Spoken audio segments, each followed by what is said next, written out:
दोस्तों, कहानी के पहले पार्ट में आपने देखा था बहन ने भाई के इलाज के लिए रात भर रवि ने कविता को रात भर ठोका। अभी अगली रात को खाना खाने के समय कौशल्या अपनी बेटी से कहती है, कविता बेटी, आज मैं तेरे भाई के पास जाऊंगी। तू कल रात गई थी, आज मैं जाऊंगी तेरे भाई के इलाज के लिए। कविता कैसी है? ठीक है माँ, तुम चले जाना, आज हम दोनों बारी बारी जाकर भाई का इलाज करेंगे।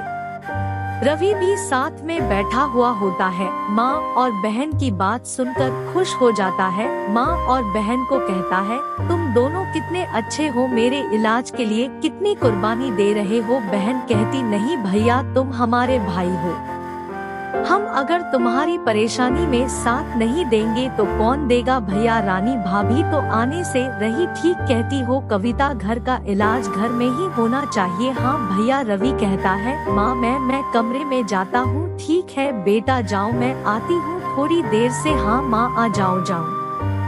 कविता कहती है, आओ माँ, मैं तुम्हें तैयार करती हूँ। हाँ कविता माँ को कमरे में ले जाती है और आज अलमारी खुलती है। यह लो माँ, काली ब्रा पेंटी पहन लो। क्यों बेटा, काली क्यों दे रही हो? क्योंकि माँ तुम्हारा बदन बहुत गोरा दिख रहा है और यह पिंटू की तुम बहुत हॉट देखोगी, क्योंकि हमें भाई का इलाज करना है और तुम्हें देखते ही उसका किलर टाइट हो जाएगा। माँ, हाँ बेटा, तुम ठीक कह रही हो, जो तुम्हें पसंद हो वह।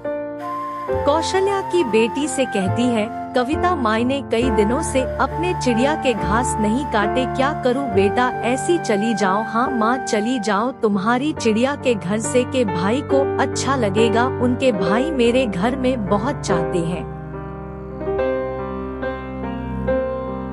माँ, भाई कब पप्पू टाइट होने में टाइम लगेगा, लेकिन तुम टेंशन मत लेना। हाँ कविता, तुमने कल रवि के पप्पू को कैसे टाइट किया? माँ, मैं 2 घंटे तक ट्यूशन के बाद भाई का पप्पू अच्छा खासा टाइट हो गया था और माँ तुम्हें भी ऐसे ही करना होगा। ठीक है कविता, तुम जैसा बोलो वैसा ही होगा, लेकिन भाई को दवाई खिलाने के 2 घंटे बाद तुम कोशिश करना। ऐसा क्यों कह रही हो बेटा? क्योंकि दवा के साथ हमने भाई का इलाज करना है।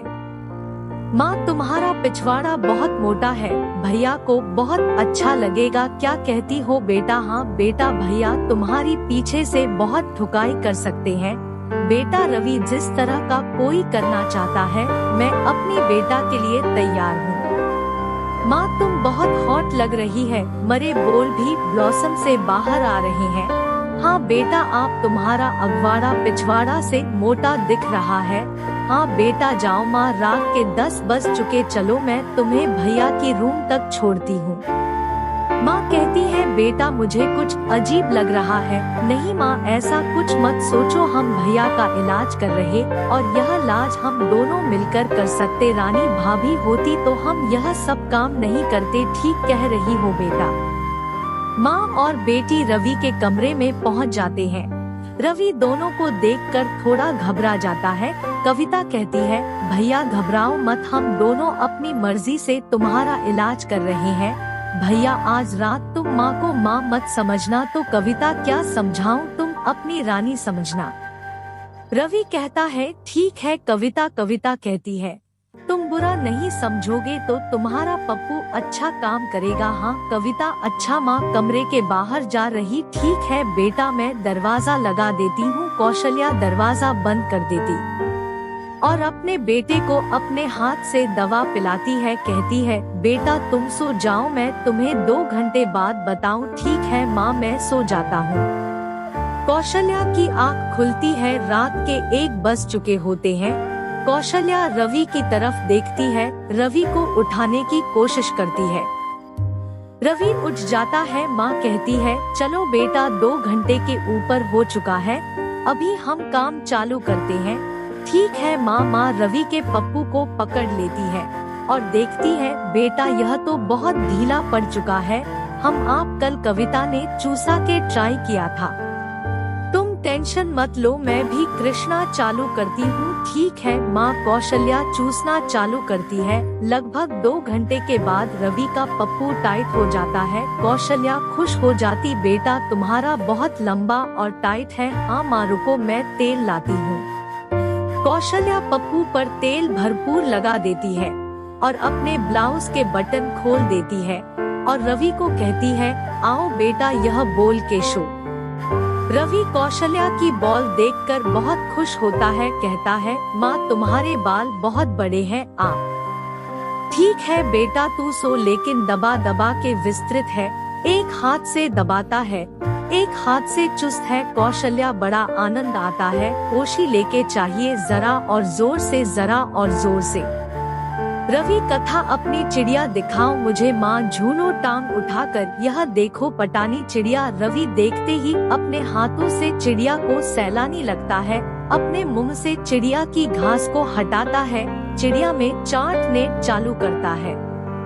कौशल्या बहुत जज्बात नहीं होती है। कौशल्या किसका, रीमा की है। हा हा हा, ओहो बहुत आनंद आ रहा है, बहुत मजा आ रहा है। रवि चलो अपने पप्पू डालना चालू कर दो, अब बर्दाश्त नहीं हो रहा। हाँ मैं अभी डालता हूँ। रवि को शीला की दोनों काम को फैलाते हैं और अपने पप्पू को ढक करता है। चिड़िया के अंदर कौशल्या की आवाज रवि सुनकर उसे मजा आता है। वह फिर कौशल्या को जोर जोर से ठोकना चालू करते हैं। इसी तरह स्टेप बाय स्टेप ठोकने का चेंज करते रहता है। एक टांग उठा कर करता है, वह कभी झुका कर करता है। कौशल अभी पूरी तरह से अपने बेटे का साथ देती है। रवि कहता है, कैसा लग रहा है माँ? बेटा बहुत अच्छा लग रहा है, बहुत दिनों से यह चिड़िया प्यासी थी, आज तूने चिड़िया को पूरा गिला करके पानी पिला दिया। इसी तरह रात भर 3 से 4 बटुक आई होती है और दोनों थक कर पसीना पसीना हो जाता है और कौशल्या अपने बेटे को लेकर सो जाती। पूछती है, रवि कैसा लगा बेटा? माँ की आज बहुत सुकून लगा। सुबह कौशल्या उठ जाती है, रवि सोता रहता है। कौशल्या कमरे के बाहर जाती है, जाकर कविता से कहती है, बेटा तेरे भाई का इलाज अच्छा हो रहा है, क्या कहती हो? भैया ने कैसे किया बेटा? 3-4 दिन के रात भर बहुत अच्छी ठुकाई किया उसने। कविता, हाँ माँ हम अपने भाई का इलाज कर रहे, नहीं तो वह हाथ मालिश कर करके अपने पप्पू को बेकार कर देता। जब तक रानी ना आए हम दोनों भैया का ख्याल रखेंगे। माँ कहती है, ठीक है। कविता, रवि कमरे से बाहर आता है, बहन और माँ को दोनों गले से लगाता है, कहता है, तुम दोनों का एहसान मैं कभी नहीं चुका सकता। तुम दोनों मेरे इलाज के लिए कितनी कुर्बानी दे रहे। कविता कही थी, ऐसा मत कहो भैया, हम नहीं करेंगे तो कौन करेगा? तुम्हारा इलाज के लिए साथ कौन देगा?